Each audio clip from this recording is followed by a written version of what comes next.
ఎక్కడ వద్దంటారా చెప్పండి. ఏదో రోడ్ దగ్గర వెడల్పు తక్కువ, రోడ్ వెడల్పు పోనీ ఎక్కడో ఒక చోట ఇబ్బందికి వస్తారు మీరు.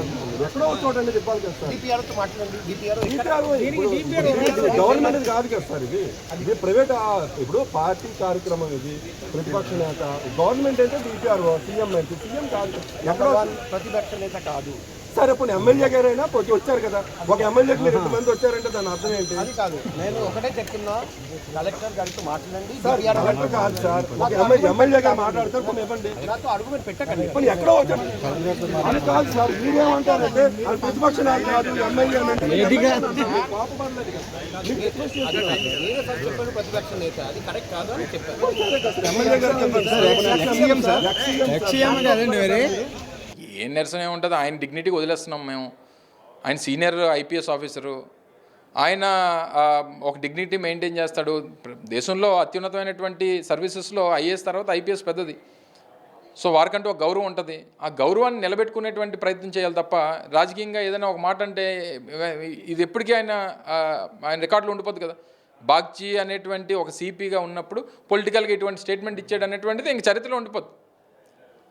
కాలు జారినా పర్లేదు కానీ నోరు జారకూడదు అంటారు, అందుకనే. సో ఆయన నోరు జారేశాడు, అది ఎప్పటికీ చరిత్రలో ఉండిపోద్ది. సరే దానికి ఏం చేస్తాం మాకేమీ ఆ రెడ్ బుక్లు లేవు, లేకపోతే ఇంకోటి లేవు, ఏదో మేము కక్ష సాధింపు చర్యలు అనేటువంటివి కాదు. కానీ ఒకటి కూడా చెప్తా ఉన్నా, మొన్న ఇలాగే జగన్మోహన్ రెడ్డి గారు రెంటపాలెం వెళ్ళారు, సత్తెనపల్లిలో అనేక మంది మీద కేసులు పెట్టారు. అక్కడ స్థానికంగా ఉన్నటువంటి ఎస్పీ. చిత్తూరు వెళ్ళారు, చిత్తూరు పర్యటనలో కూడా అనేక మంది కేసులు పెట్టారు.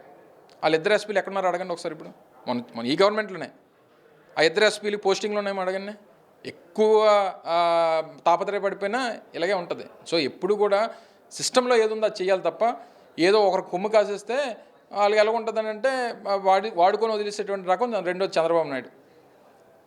అది చరిత్ర చెప్తుంది, నేను చెప్తుంది కాదు, చరిత్ర చెప్పింది. సో ఇప్పుడు ఎవరైతే మా మీద ఆ రోజు కేసులు పెట్టారో, రెంటపాలెం వెళ్ళినప్పుడు జగన్మోహన్ రెడ్డి గారి మా పార్టీ లీడర్స్ మీద, చిత్తూరు వెళ్ళినప్పుడు మా పార్టీ లీడర్స్ మీద ఎవరైతే ఇద్దరు ఎస్పీలు కేసులు పెట్టారో వాళ్ళిద్దరికి మొన్న పోస్టింగ్లు లేవు.